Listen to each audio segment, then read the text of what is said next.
Krina was not an ordinary alien girl. She was from the planet Veltrax, a place known for its proud warriors and powerful females. She was tall, elegant, with glowing skin and eyes that seemed to judge everything around her. When Earth and Veltrax signed a peace treaty, both sides agreed to exchange young representatives. These alien girls were meant to learn from humans and serve as helpers to important officers. Every officer received one assistant.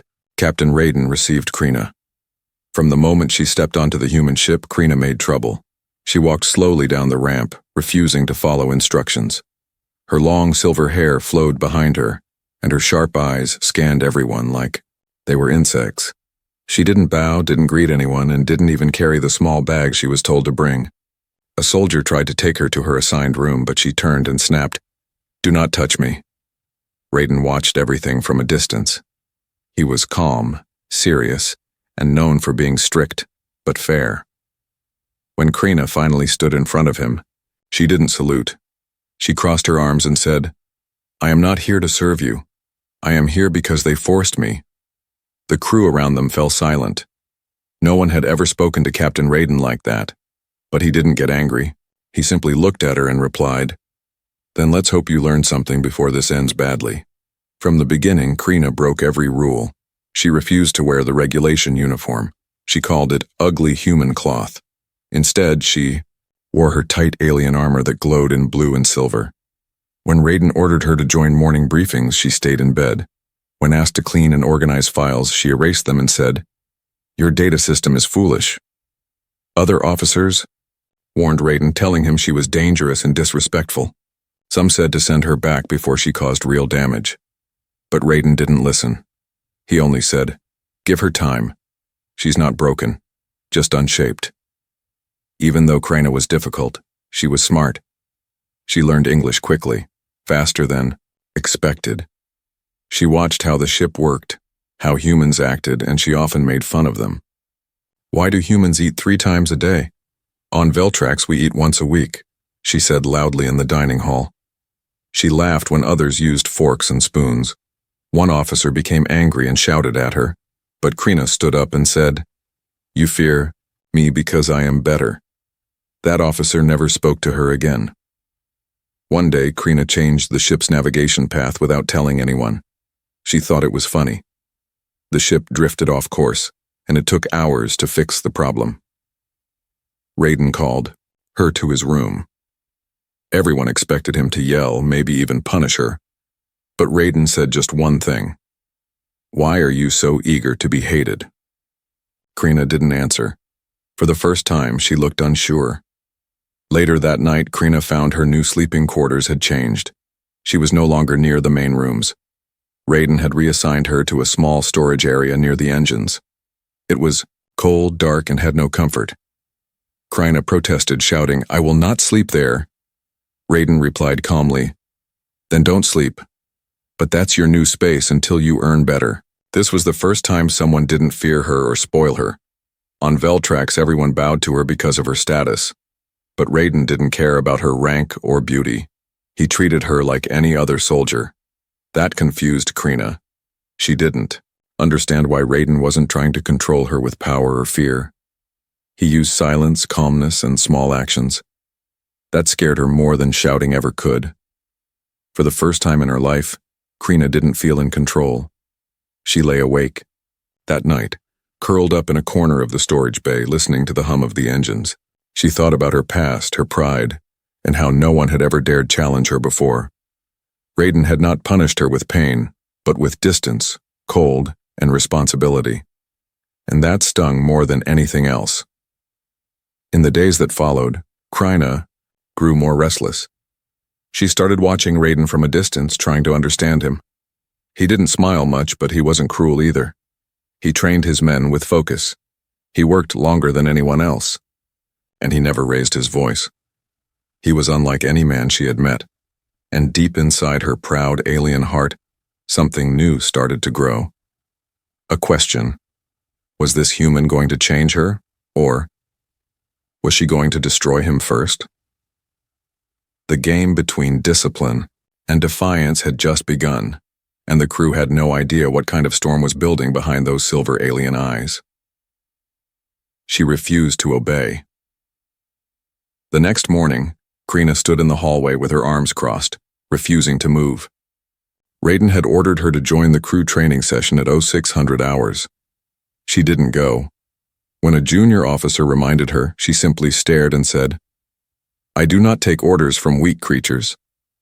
Her voice was calm, but full of fire. The crew was beginning to avoid her. No one wanted to deal with the alien girl who didn't follow rules and didn't fear punishment. Raiden didn't send anyone after her. He let the hours pass. At noon, Krina entered the command deck on her own. She walked to Raiden and tossed a small device on his desk. "Your training schedule is wrong," she said. "I fixed it."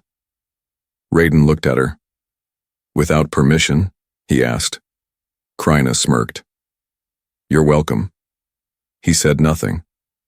He simply got up, walked past her, and locked the control system. Krina's smile faded. For the rest of the day, her access was blocked. She could not enter any important section of the ship. No doors opened for her. Even the mess hall denied her entry. She ended up sitting alone in the hallway, silent, hungry, and confused. That night, Raiden placed a tray of food outside the storage room where Krina now slept. He didn't knock or say anything. He just left it there. When she found it, she stared at it for a long time before picking it up. "He didn't even come to scold me," she whispered. Somehow, that silence hit harder than any words. The next day, Krina returned to the control deck at the right hour, but she didn't speak. She stood in the back, arms folded, listening. When the meeting ended, Raiden walked up to her.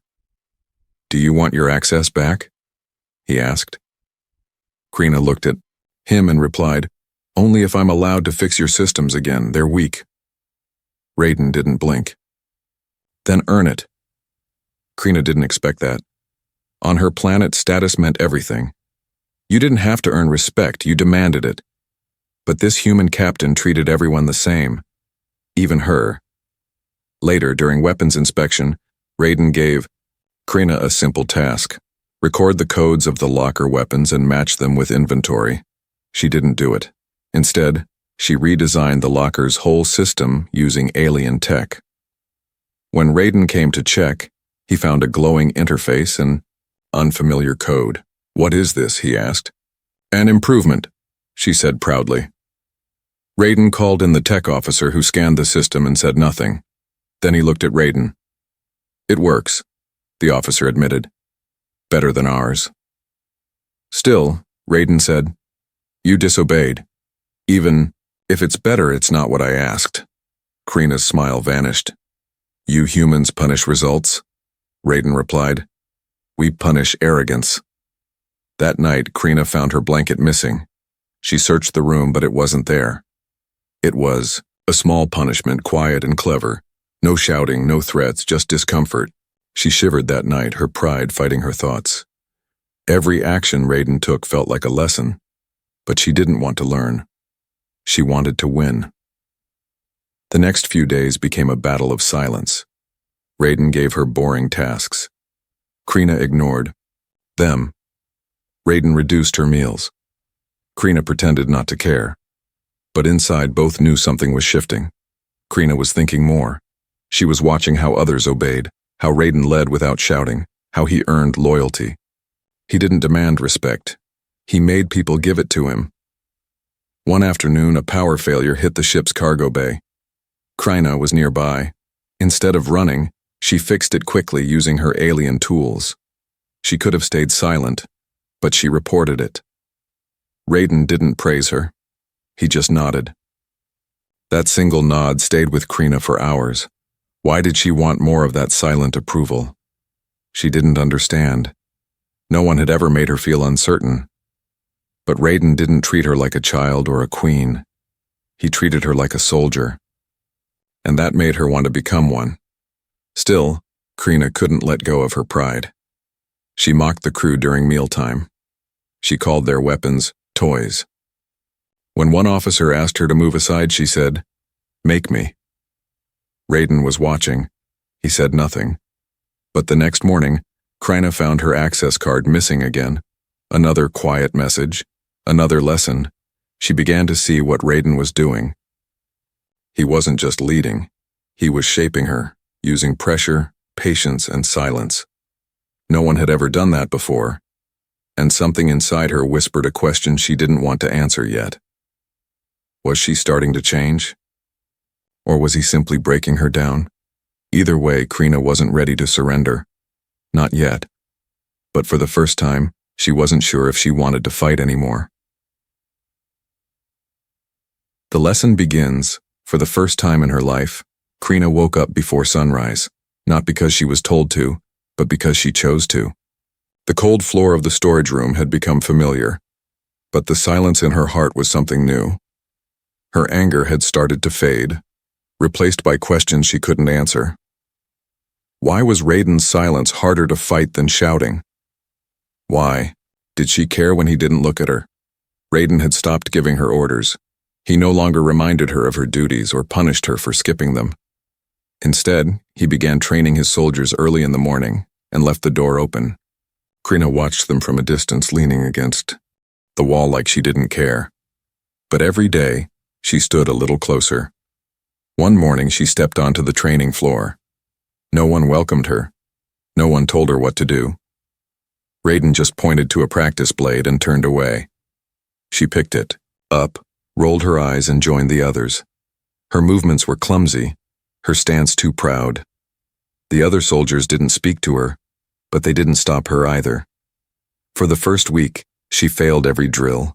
Her arms ached, her pride burned, and her temper boiled. But Raiden never laughed. He never helped. He only corrected her form with short, sharp words. Wider stance. Don't lean. Watch your opponent. That was all. But it was enough. One day during combat sparring, she fell hard. Her knees hit the ground and pain shot through her legs. The others expected her to leave. Instead, she stood, uplifted her blade again, and nodded at her opponent. Raiden saw it. For the first time, he said, "Good." That one word felt like a victory. After that, Krina started eating with the crew. She didn't talk much, but she listened. She followed the schedule, arrived on time, and even began checking equipment without being told. The others noticed. Some were surprised, others still didn't trust her. But Raiden never praised her in public. His quiet nods became her reward. At night, she sat alone and replayed the day's events in her mind. She no longer hated the rules. She was starting to understand them. On Veltrax, obedience was forced. Here, it was chosen. That difference changed everything. But change wasn't easy. One evening, a younger crew member made a mistake during a systems check. Krina snapped at him, calling him useless. Raiden pulled her aside afterward. He didn't yell. He didn't punish. He simply said, "You were like him once. You just forgot." Krina felt her face grow warm. She didn't respond. She couldn't. Later, she apologized to the young crewman. Her voice was low, almost embarrassed. He smiled and said, "It's okay. We all learn." That night, Krina couldn't sleep. The old version of her would have never said sorry. She stared at the ceiling and whispered, "What are you doing to me, human?" Each day after that, Krina trained harder. She stayed longer. She helped others without being asked. She didn't do it to impress anyone. She did it because it felt right. Her pride still lived inside her, but now it was quiet. It didn't need to shout anymore. Raiden gave her a new task, leading a small drill session. She froze when he asked. "Me?" she asked in disbelief. "You've earned it," he replied. No other words, no praise, just trust. She led the session. Her voice was steady, her instructions were clear, and when it ended, Raiden gave her that familiar nod. But deep inside, something was growing that scared her more than any punishment ever had. She wanted him to be proud of her, and she didn't know why. She wasn't his servant. She wasn't his friend. But somewhere between punishment and patience, something had changed. Krina still misbehaved sometimes. She still said rude things, challenged orders, and rolled her eyes at small tasks. But now Raiden didn't see defiance in her eyes. He saw effort and maybe a little respect. The lesson wasn't over. But for the first time, Kryna wanted to learn. Not because she had to, but because Raiden had shown her who she could be. The fire inside her Kryna had changed, but not completely. She followed rules, now trained harder, and helped others. Yet deep inside her proud alien heart, a fire still burned. She had learned respect, but she hadn't accepted surrender, not fully, and Raiden knew it. The crew had begun to speak of her with surprise. "She's not so bad now," one said. "Still sharp-tongued," said another, "but she's not wild anymore." Kryna heard the whispers. They didn't bother her, but one thing did. She had not heard Raiden's voice in days. He gave her no more nods, no small signs of approval. He was silent, cold, distant. And Kryna hated that more than she ever hated punishment. So she did what she knew best. She pushed back. During a high-level council meeting with Earth commanders, Kryna was present as an observer. She was told not to speak. But when one of the Earth generals mocked Veltraxian customs, Kryna stood and spoke sharply. "Maybe if your people trained their minds as well as their mouths, they wouldn't fear us." The room went quiet. Raiden didn't speak. He just looked at her, long and steady. After the meeting, he found her alone. "You spoke out of turn," he said. "I defended my people," she replied. "You embarrassed your crew." "You ignore me," she snapped. "You treat me like I'm invisible." Raiden didn't flinch. "You're not invisible, you're not finished." Those words hit harder than a slap. For the first time, Kryna felt something sharp in her chest. Not anger, not pride, but something like regret. She expected punishment. Instead, the next morning, Raiden placed something in front of her quarters. A mirror. A plain one. Nothing special. She stared at it for hours. It didn't make sense at first, but then she understood. He wanted her to look at herself, not her beauty, not her alien strength, but who she was becoming. That broke something inside her. She didn't shout. She didn't smash the mirror. She stared into it. And she didn't like what she saw. She saw a girl who wanted to prove herself but still fought those who were trying to help. Kryna stopped showing up for training. She didn't eat. She avoided everyone. She locked herself in the empty storage room, the one that used to feel like punishment but now felt like a safe hiding place. 3 days passed. No one came for her. Not even Raiden. That silence crushed her, more than discipline ever could. On the 4th night, she opened the door and walked into the hallway. Raiden was sitting there, quiet, arms crossed. "You waited here?" she asked. He nodded. "I don't want to fight anymore," she whispered. Raiden didn't smile. He stood and offered his hand. "Then let's begin again," he said. This time not as punishment, but as growth. Kryna didn't cry. She didn't smile. She just held his hand. The battle between them wasn't over, but for the first time, they were no longer enemies.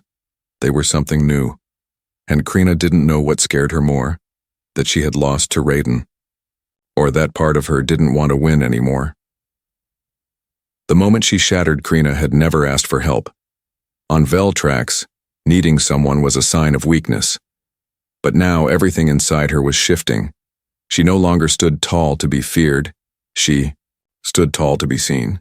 And the only person she truly wanted to see her was Raiden. She trained harder than before. She spoke with fewer sharp words.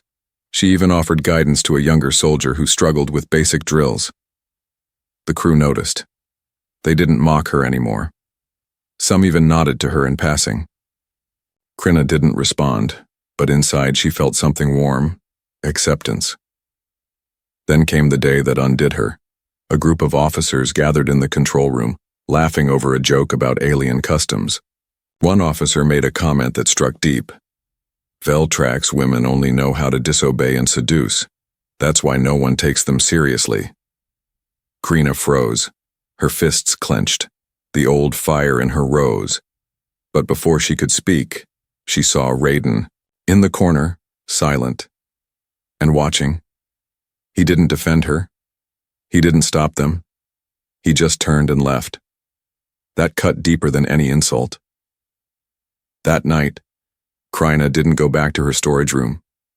She wandered to the far end of the ship, cold, quiet, and empty. She found the unused engine bay and locked the door behind her. She sat on the metal floor, arms around her knees, head down. Her chest felt heavy. She didn't know why. She didn't cry. Veltraxians weren't taught to cry. But her throat ached. Her thoughts were loud. Why didn't he speak for her? Had she disappointed him, or had she become invisible again? The next morning, she didn't show up. Nor the next. Nor the one after that. The crew whispered. She's gone quiet again. She's back to her old ways. But Raiden said nothing. He just kept walking the halls, working, leading, until the fourth night. He came to the engine bay and sat outside the locked door. He didn't knock. He didn't speak. He just sat. Hours passed. Kryna stayed silent, until finally, at midnight, the door slid open. She stood there, hair messy, face pale, voice shaking. "Why didn't you stop them?" she asked. Raiden didn't answer right away. Then he said, "Because I wanted to see if you would stand for yourself, not for pride, but for worth." Kryna's eyes widened. "You wanted me to feel worthless?" "No," he said. "I wanted you to know that you are not."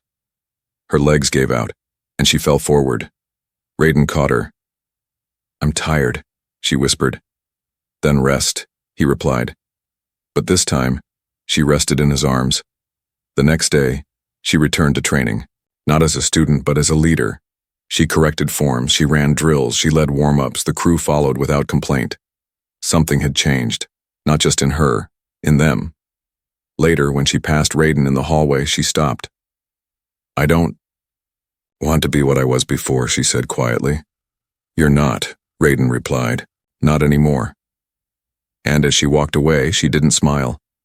But her steps were lighter, because something had finally broken inside her, and from that, something stronger had begun to rise. The storm that tested her peace doesn't last forever, not on a warship traveling through hostile sectors. Kryna had just begun to feel like she belonged when the alarm sounded. Red lights flashed, sirens screamed. A distress signal came in from a nearby colony. The colony was under attack by a rogue alien faction known for taking no prisoners. The crew moved fast. Raiden gave orders with sharp precision. Kryna stood by his side, waiting for her assignment. He looked at her, eyes steady, and said, "You're with me." No rank, no hesitation. Just trust. The ship dropped into combat range. What they saw was chaos, buildings in flames, civilians screaming, enemy ships circling like vultures. Kryna's heart raced, not with fear, but with fury. This was no training exercise. This was real, and she was ready.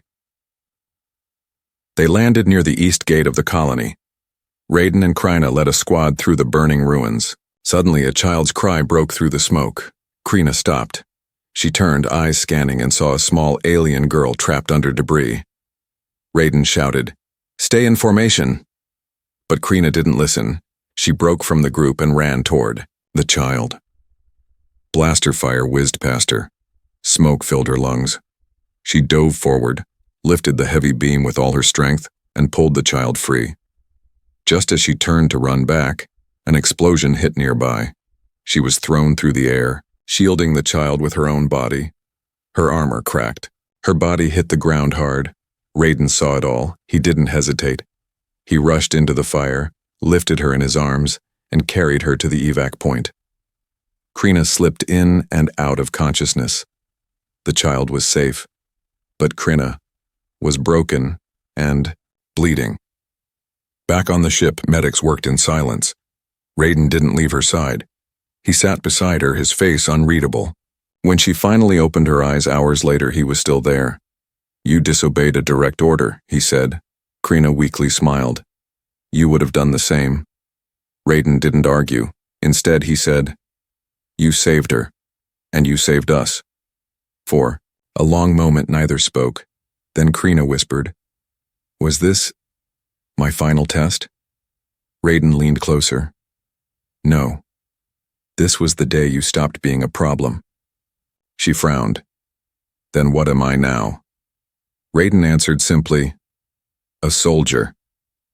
And something even more powerful than pride filled Krina's heart. She had not been conquered. She had been transformed. The rise of a disciplined heartword of Krina's bravery spread faster than light across the sectors. Newsfeeds showed her shielding a child with her own broken body. Even Veltrax, her proud and distant homeworld, replayed the footage on their central channels. The same council that had sent her away in disgrace now watched in silence. But Krina didn't care for fame. She cared for the quiet knock on her door the morning she returned to duty. It was Raiden. He didn't speak. He handed her a new access badge, silver, etched with a star. Only elite unit members carried it. She took it with steady hands, but her voice trembled as she asked, "What changed?" Raiden met her eyes and said, "You." From that day forward, Krina wasn't just part of the crew. She was its edge, the one they followed into fire, the one they trusted when everything else broke. She trained new recruits, led combat teams, and rewrote outdated strategies with her own hard-earned wisdom. No one questioned her anymore. They listened. And yet, Krina never forgot where she came from. The fire of her old self still burned inside her, but now it burned with purpose, not pride. Discipline hadn't killed her spirit. It had sharpened it. Weeks later, a delegation from Veltrax arrived. One of their leaders approached her and said, "We barely recognize you." Krina looked past them to where Raiden stood across the hall. "Barely recognize who I used to be," she replied. They offered her medals, titles, even a place back in the Royal War Chamber. She said no. "This is my ship now." Later that night, she stood beside Raiden as the stars drifted silently outside. "The observation deck," she spoke softly. "You never tried to change me by force," Raiden replied. "You were never broken, just waiting to be tempered." She smiled. "Then thank you, Captain, for the fire, and for the mirror." For the first time, he smiled.